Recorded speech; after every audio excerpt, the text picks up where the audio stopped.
The most beautiful dua by Musa alayhi salam, which says, O my Lord, open for me my chest, that is, grant me self-confidence, contentment and boldness, and ease my task for me, and make loose the knot, the defect from my tongue, that is, remove the incorrectness from my speech, so that they may understand my speech. And now, praise for Allah subhanahu wa ta'ala and the blessings and salutations upon our beloved Prophet Muhammad, peace be upon him. All praise is due to Allah subhanahu wa ta'ala. Blessings and salutations upon our beloved Prophet Muhammad, peace be upon him. We ask Allah to bless his entire family, the most pure, the most noble of all families. And we ask Allah to bless all his companions. And we ask Allah to bless every single one of us and to bless our offsprings, those to come up to the day of Qiyamah. And may Allah bless the entire Ummah at large. Ameen. Assalamu alaikum wa rahmatullahi wa barakatuhu, brothers and sisters. We are back, and we are back with another series, which is series number 10. Alhamdulillah. What is this all about, series number 10? Well, we can never get enough of Quran. So, we have already done the literal translation of Quran in English, and the series 10, inshallah, is going to do the same with the Hindi translation of Quran, because the message of Quran is such that it should reach out to the people in as many languages that one knows which are there, so that the message could spread and people could see the value and the beauty which is present in Quran. So alhamdulillah, this 10th series which is there, the 5th series which we had done was about the a literal translation of Quran in English, and this 10th series which is there, inshallah, is going to be working on the Hindi translation of Quran. So the message of Quran will be spreading to those who are more comfortable with Hindi language and would be able to get and will be able to go through and understand the message of Quran. Very basic, very elementary, and very just the first step in order to understand Quran. So this series 10, is going to be just a little translation, Hindi translation of Noble Quran. All the 114 surahs that we had done in English translation, inshallah, it's going to be an attempt, an effort to do the same in Hindi for all those who are more comfortable with understanding Hindi translation of Quran. And inshallah, parallelly, simultaneously, we also will be engaging with the seerah of our beloved Prophet, peace be upon him. So the series which was already going on the seerah of our beloved Prophet, peace be upon him, we will also be taking that. So parallelly, two series will be going, inshallah, the Hindi translation of Quran, because we don't want Quran to ever end. The message of Quran is something that should keep on moving, keep on spreading among people in as many languages to be able to get the beauty and the value which is present in it. So the Hindi translation of Quran, series 10, and also simultaneously, inshallah, we'll be continuing with the seerah of our beloved Prophet, to be understanding the value, because of course the seerah and Quran parallelly, they just complement each other. So we'll be doing that, inshallah, now. So let's begin then with the Hindi translation. Surah Fatiha and Surah Baqarah, the two surahs we are going to be beginning with these first two surahs which are there. We are going to be beginning with these two surahs inshallah in today's series of Hindi translation of Quran. And before, of course, beginning with that, we'll once again seek refuge in Allah subhanahu wa ta'ala from the accursed shaitan. A'udhu billahi minash shaitanir rajim. Bismillahir rahmanir rahim.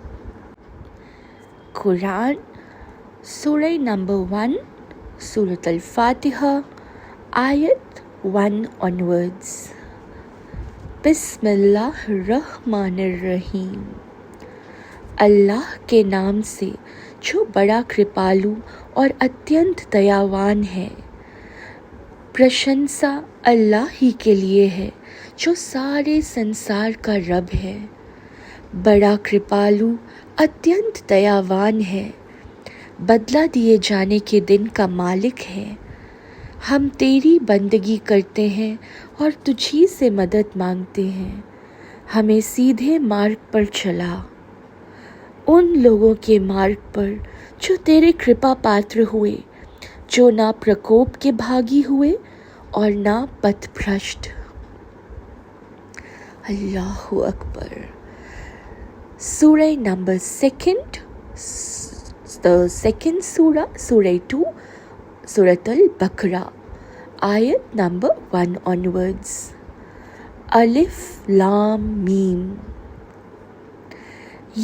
वह किताब यही है जिसमें कोई संदेह नहीं, मार्गदर्शन है डर रखने वालों के लिए। जो अनदेखे ईमान लाते हैं, नमाज कायम करते हैं और जो कुछ हमने उन्हें दिया है उसमें से कुछ खर्च करते हैं, और जो उस पर ईमान लाते हैं जो तुम पर उतरा और जो तुमसे पहले अवतरित हुआ है, और आखिरत पर वही लोग विश्वास रखते हैं। वही लोग हैं जो अपने रब के सीधे मार्ग पर हैं और वही सफलता प्राप्त करने वाले हैं। जिन लोगों ने कुफ्र इनकार किया उनके लिए बराबर है, चाहे तुम उन्हें सचेत किया हो, चाहे तुमने उन्हें सचेत किया हो या सचेत ना किया हो, वे ईमान नहीं लाएंगे। अल्लाह ने उनके दिलों पर और कानों पर मुहर लगा दी है और उनकी आँखों पर पर्दा पड़ा है और उनके लिए बड़ी यातना है। कुछ लोग ऐसे हैं जो कहते हैं कि हम अल्लाह और अंतिम दिन पर ईमान रखते हैं, हालांकि वे ईमान नहीं रखते। वे अल्लाह और ईमान वालों के साथ धोखेबाजी कर रहे हैं, हालांकि धोखा वे स्वयं अपने आप को ही दे रहे हैं, परंतु वे इसको महसूस नहीं करते। उनके दिलों में रोग था तो अल्लाह ने उनके रोग को और बढ़ा दिया, और उनके लिए झूठ बोलते रहने के कारण उनके लिए एक दुखद यातना है। और जब उनसे कहा जाता है कि ज़मीन में बिगाड़ पैदा ना करो, तो कहते हैं हम तो केवल सुधारक हैं। जान लो, वही है जो बिगाड़ पैदा करते हैं, परंतु उन्हें एहसास नहीं होता। और जब उनसे कहा जाता है ईमान लाओ जैसे लोग ईमान लाए हैं, कहते हैं क्या हम ईमान लाएं जैसे कम समझ लोग ईमान लाए हैं। जान लो, वही कम समझ हैं, परंतु जानते नहीं। और जब ईमान लाने वालों से मिलते हैं तो कहते हैं हम भी ईमान लाए हैं, और जब एकांत में अपने शैतानों के पास पहुंचते हैं तो कहते हैं हम तो तुम्हारे साथ हैं और ये तो हम केवल परिहास कर रहे हैं। अल्लाह उनके साथ परिहास कर रहा है और उन्हें उनकी सरकशी में ढील दिए जाता है, वे भटकते फिर रहे हैं। यही वे लोग हैं जिन्होंने मार्गदर्शन के बदले में गुमराही मोल ली, किंतु उनके इस व्यापार में ना कोई लाभ पहुंचाया और ना ही वे सीधे मार्ग पा सके। उनकी मिसाल ऐसी है जैसे किसी व्यक्ति ने आग जलाई, फिर जब उसने उसके वातावरण को प्रकाशित कर दिया तो अल्लाह ने उसका प्रकाश ही छीन लिया और उन्हें अंधेरे में छोड़ दिया, जिससे उन्हें कुछ सुझाई नहीं दे रहा है। वे बहरे हैं, गूंगे हैं, अंधे हैं, अब फिर लौटने के नहीं। या उनकी मिसाल ऐसी है जैसे आकाश से वर्षा हो रही हो, जिसके साथ अंधेरे हों और गरज और चमक भी हो। वो बिजली की कड़क के कारण मृत्यु के भय से अपने कानों में उंगलियां दे रहे हों, और अल्लाह ने तो इनकार करने वालों को घेर रखा है। मानो शीघ्र ही बिजली उनकी आंखों की रोशनी उचक लेने को है। जब भी उन पर चमकती हो वे चल पड़ते हों, और जब उन पर अंधेरा छा जाता है तो खड़े हो जाते हों। अगर अल्लाह चाहता तो उनकी सुनने और देखने की शक्ति बिल्कुल ही छीन लेता। निसंदेह अल्लाह को हर चीज की सामर्थ्य प्राप्त है। ऐ लोगों, बंदगी करो अपने रब की, जिसने तुम्हें और तुमसे पहले के लोगों को पैदा किया ताकि तुम बच सको। वही है जिसने तुम्हारे लिए जमीन को फर्श और आकाश को छत बनाया और आकाश से पानी उतारा, फिर उसके द्वारा हर प्रकार की पैदावार की और फल तुम्हारी रोजी के लिए पैदा किए। अतः जब तुम जानते हो तो अल्लाह के समक्ष ना ठहराओ, और अगर उसके विषय में जो हमने अपने बंदे पर उतारा है तुम किसी संदेह में ना हो तो उस जैसी कोई सूरा ले आओ, और अल्लाह से हटकर अपने सहायकों को बुला लो जिनके आमौजूद होने पर तुम्हें विश्वास है, यदि तुम सच्चे हो। फिर अगर तुम ऐसा ना कर सको और तुम कदापि नहीं कर सकते तो डरो उस आग से जिसका ईंधन इंसान और पत्थर हैं, जो इनकार करने वालों के लिए तैयार की गई है। जो लोग ईमान लाए और उन्होंने अच्छे कर्म किए, उन्हें शुभ सूचना दे दो कि उनके लिए ऐसे बाग हैं जिनके नीचे नहरें बह रही होंगी। जब भी उनमें से कोई फल उन्हें रोजी के रूप में मिलेगा तो कहेंगे, ये तो वही है जो पहले हमें मिला था, और उन्हें मिलता जुलता ही फल मिलेगा। उनके लिए वहाँ पाक साफ पत्नियाँ होंगी और वे वहाँ सदैव रहेंगे। निस्संदेह अल्लाह नहीं शर्माता कि वो कोई मिसाल पेश करे, चाहे वो हो मच्छर की, बल्कि उससे भी बढ़कर किसी तुच्छ चीज़ की। फिर जो ईमान लाए हैं वे तो जानते हैं कि वह उनके रब की ओर से सत्य है। रहे इनकार करने वाले तो वे कहते हैं, इस मिसाल से अल्लाह का अभिप्राय क्या है।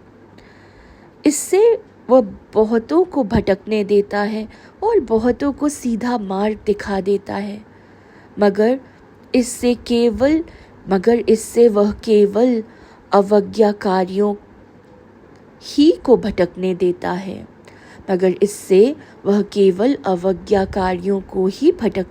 है, जो अल्लाह की प्रतिज्ञा को उसे सुदृढ़ करने के पश्चात भंग कर देते हैं, और जिसे अल्लाह ने जोड़ने का आदेश दिया है उसे काट डालते हैं और ज़मीन में बिगाड़ पैदा करते हैं, वही है जो घाटे में है।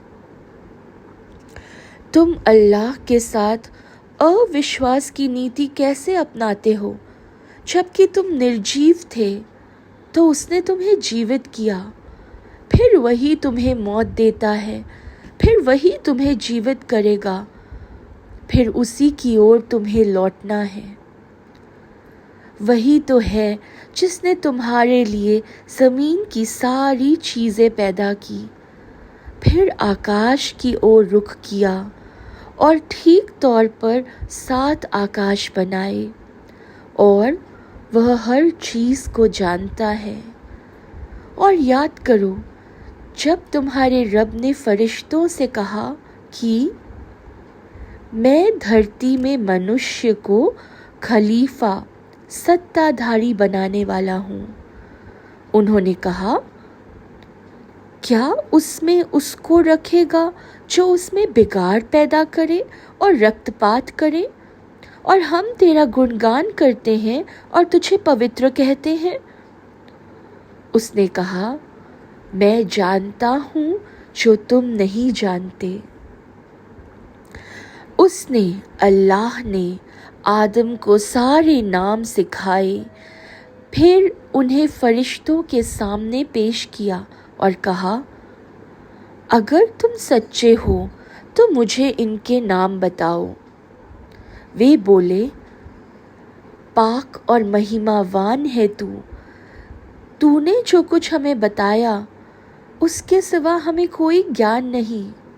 निस्संदेह तू सर्वज्ञ तत्वदर्शी है। उसने कहा, ए आदम, उन्हें उन लोगों के नाम बताओ। फिर जब उसने उन्हें उनके नाम बता दिए तो अल्लाह ने कहा, क्या मैंने तुमसे ना कहा था कि मैं आकाशों और धरती की छिपी बातों को जानता हूँ, और मैं जानता हूँ जो कुछ तुम जाहिर करते हो और जो कुछ छिपाते हो। और याद करो जब हमने फरिश्तों से कहा कि आदम को सजदा करो तो उन्होंने सजदा किया सिवाय इब्लीस के। उसने इनकार कर दिया और लगा बड़ा बनने और काफिर हो रहा। और हमने कहा, ए आदम, तुम और तुम्हारी पत्नी जन्नत में रहो और वहाँ जी भर बेरोक टोक जहाँ से तुम दोनों का जी चाहे खाओ, लेकिन इस वृक्ष के पास ना जाना, अन्यथा तुम जालिम ठहरोगे।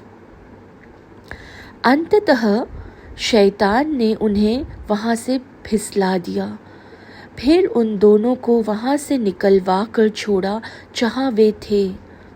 हमने कहा कि उतरो, तुम एक दूसरे के शत्रु होगे और तुम्हें एक समय तक धरती में ठहरना और बेसलना है। फिर आदम ने अपने रब से कुछ शब्द पा लिए तो अल्लाह ने उसकी तौबा कबूल कर ली। निस्संदेह वही तौबा कबूल करने वाला अत्यंत दयावान है। हमने कहा, तुम सब यहाँ से उतरो, फिर यदि तुम्हारे पास मेरी ओर से कोई मार्गदर्शन पहुँचे तो जिस किसी ने मेरे मार्गदर्शन का अनुसरण किया तो ऐसे लोगों को ना तो कोई भय होगा और ना वे शोकाकुल होंगे। और जिन लोगों ने इनकार किया और हमारी आयतों को झुटलाया वही आग में पड़ने वाले हैं, वे उसमें सदैव रहेंगे। ए इस्राएल की संतान, याद करो मेरे उस अनुग्रह को जो मैंने तुम पर किया था और मेरी प्रतिज्ञा को पूरा करो। मैं तुमसे की हुई प्रतिज्ञा को पूरा करूँगा, और हाँ, मुझी से डरो और ईमान लाओ उस चीज़ पर जो मैंने उतारी है, जो उसकी पुष्टि में है, जो तुम्हारे पास है, और सबसे पहले तुम ही उसके इनकार करने वाले ना बनो और मेरी आयतों को थोड़ा मूल्य प्राप्त करने का साधन ना बनाओ।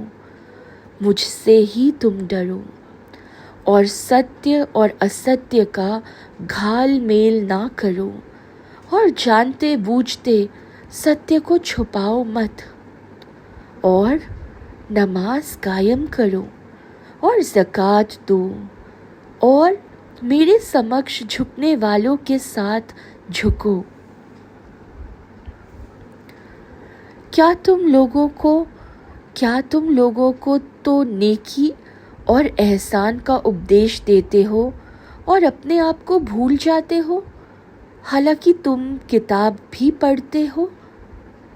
फिर क्या तुम बुद्धि से काम नहीं लेते? धैर्य और नमाज से मदद लो और निस्संदेह ये नमाज बहुत कठिन है, किंतु उन लोगों के लिए नहीं जिनके दिल पिघले हुए हों, जो समझते हैं कि उन्हें अपने रब से मिलना है और उसी की ओर उन्हें पलट कर जाना है। ए इज़राइल की संतान, याद करो मेरे उस अनुग्रह को जो मैंने तुम पर किया और इसे भी कि मैंने तुम्हें सारे संसार पर श्रेष्ठता प्रदान की थी। और डरो उस दिन से जब ना कोई किसी भी ओर से कुछ तावान भरेगा और ना किसी की ओर से कोई सिफारिश ही कबूल की जाएगी और ना किसी की ओर से कोई फिदिया अर्थदंड लिया जाएगा और ना वे सहायता ही पा सकेंगे। और याद करो जब हमने तुम्हें फिरौनियों से छुटकारा दिलाया जो तुम्हें अत्यंत बुरी यातना देते थे, तुम्हारे बेटों को मार डालते थे और तुम्हारी स्त्रियों को जीवित रहने देते थे, और इसमें तुम्हारे रब की ओर से बड़ी परीक्षा थी। याद करो जब हमने तुम्हें सागर में अलग अलग चौड़े रास्ते से ले जाकर छुटकारा दिया और फिरौनियों को तुम्हारी आंखों के सामने डुबो दिया।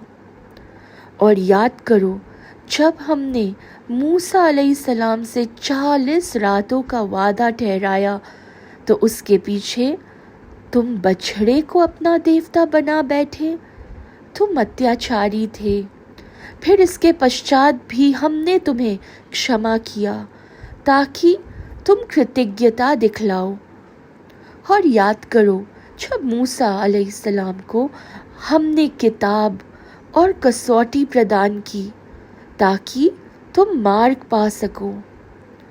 और जब मूसा अलैहिस्सलाम ने अपनी कौम से कहा, ए मेरी कौम के लोगों, बछड़े को देवता बनाकर तुमने अपने ऊपर जुल्म किया है, तो तुम अपने पैदा करने वाले की ओर पलटो, अतः अपने लोगों को स्वयं कत्ल करो।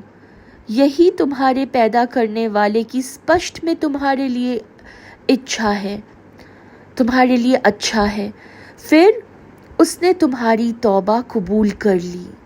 निस्संदेह वह बड़ी तौबा कबूल करने वाला अत्यंत दयावान है। और याद करो जब तुमने कहा था, ए मूसा अलैहिस्सलाम, हम तुम पर ईमान नहीं लाएंगे जब तक अल्लाह को खुल्लम खुल्ला ना देख लें। फिर एक कड़क ने तुम्हें आ दबोचा, तुम देखते रहे। फिर तुम्हारे निर्जीव हो जाने के पश्चात हमने तुम्हें जिला उठाया ताकि तुम कृतज्ञता दिखलाओ। और हमने तुम पर बादलों की छाया की और तुम पर मन और सल्बा उतारा। खाओ जो अच्छी पाक चीज़ें हमने तुम्हें प्रदान की हैं। उन्होंने हमारा तो कुछ भी नहीं बिगाड़ा, बल्कि वे अपने ही ऊपर अत्याचार करते रहे। और जब हमने कहा था इस बस्ती में प्रवेश करो, फिर उसमें से जहाँ से चाहो जी भर खाओ और बस्ती के द्वार में सजदा गुजार बनकर प्रवेश करो और कहो झूठ है, हम तुम्हारी खताओं को क्षमा कर देंगे और अच्छे से अच्छा काम करने वालों पर हम और अधिक अनुग्रह करेंगे। फिर जो बात उनसे कही गई थी, जालिमों ने उसे दूसरी बात से बदल दिया। अंततः जालिमों पर हमने जो अवज्ञा वे कर रहे थे उसके कारण आकाश से यातना उतारी। और याद करो, जब मूसा अलैहिस्सलाम ने अपनी कौम के लिए पानी की प्रार्थना की तो हमने कहा चट्टान पर अपनी लाठी मारो, तो उससे 12 स्रोत फूट निकले और हर गिरोह ने अपना अपना घाट जान लिया। खाओ और पियो अल्लाह का दिया और धरती में बिगाड़ फैलाते ना फिरो। अल्लाहु Akbar. Alhamdulillah, brothers and sisters. So we have today, with the grace of Allah subhanahu wa ta'ala, completed the literal translation in Hindi of Surah Fatiha, and we have completed till the 60th ayat, 60th ayat, Alhamdulillah, of Surah Baqarah. So with that, then we wind up today's chapter, and we see very clearly this is Surah Baqarah, Surah Al-Baqarah. This is the longest surah of Quran, of the longest chapter, longest surah in the Quran, and with lot of important values which are there very clearly mentioned, very easy language. We are seeing the story of Bani Israel, lot of laws which are there, which is being told to us through this surah. And of course, we also get a glimpse of the nation of Bani Israel and the wicked among them. And we also see how Allah talks about how we need to remember that even though they had wicked people among them, they also had the righteous people. So Allah subhanahu wa ta'ala sends the laws, guides the people, tells what is righteous, what is not righteous, all the commands which are given, lot of things which are there for us to reflect upon. So we wind up the chapter of today with that, and I leave you therefore to reflect upon this and go through the Hindi literal translation of Quran. So inshallah we'll meet again in the next chapter with the same surah, Surah Al-Baqarah, and we'll continue with the remaining ayats to be able to understand the noble Quran and the value which have been given in this, the powerful message which has been presented in that, in Hindi translation of it. So till then, take utmost care of yourselves and keep everybody in duas till we meet next, inshallah. Assalamu alaikum wa rahmatullahi wa barakatuhu.